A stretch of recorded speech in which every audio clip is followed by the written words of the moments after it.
There are three kinds of dating advice out there. The useful dating advice that actually helps you to become better at dating. The useless dating advice that doesn't really help you or harm you when it comes to dating. And the harmful dating advice. That advice that actually impedes your ability to be more successful with women.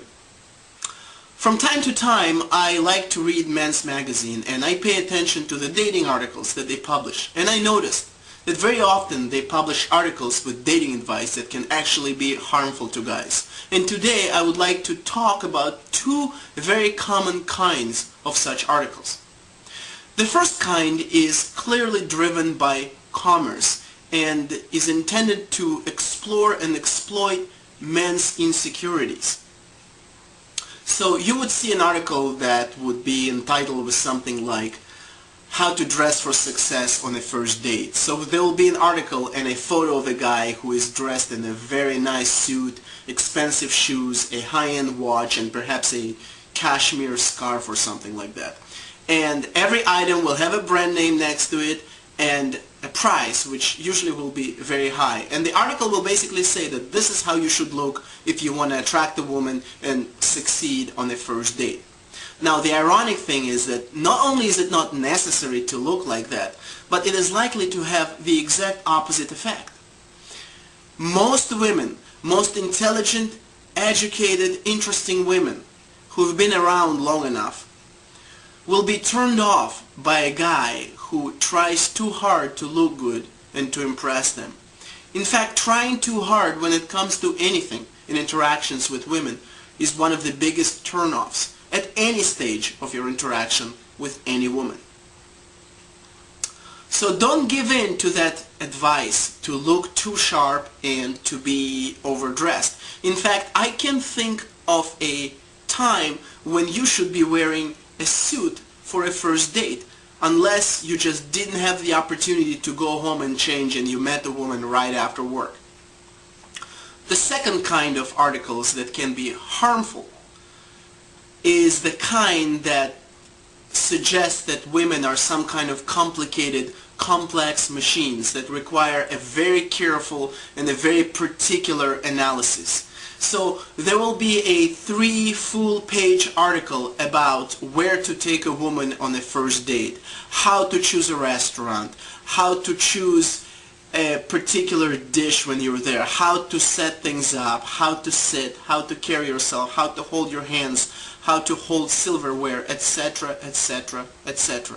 Now, the truth is that if a woman is attracted to you, if she finds you interesting and funny from your initial encounter when you met her and you got her number, or when you talk to her on the phone, it absolutely doesn't matter whether you go to a coffee shop and just sit there for an hour or two and talk, or you go to a small Middle Eastern cafe and have a small snack over there. It really doesn't matter. If she likes you, it's almost irrelevant where you're going, unless you're going to one of the low-end fast food joints that a woman might simply consider offensive or even disrespectful. You gotta remember, if a woman is going out with you because she wants to see you, it doesn't matter where you're going and what you're eating, as long as it's edible.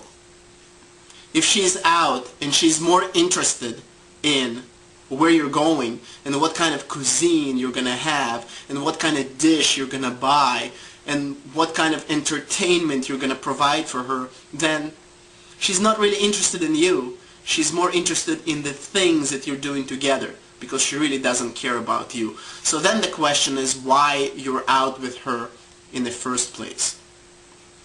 Again, the big picture is much more important. If, as I point out in all my programs and in all my products, if you come across as an interesting, confident, and funny guy, those little details will not matter.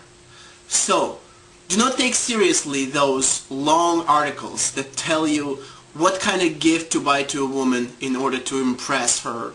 All the little sex tips that they will provide in the minute detail to convince you that this is the way that you should do it. How to set up your place when a woman comes over. That's the other thing. If a girl likes you, she's not going to notice your laundry in the corner.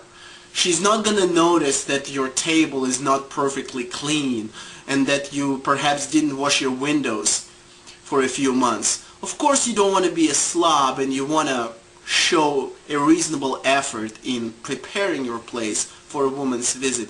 But there's absolutely no need to go to great lengths to pimp your place out, so to speak.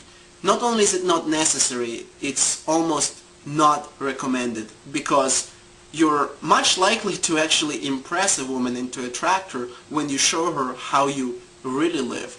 When you show your open books on the table, when you show some magazines or some other work in progress that you might be doing that shows that you have a life, that you have ambition, and that you have interests. Thank you.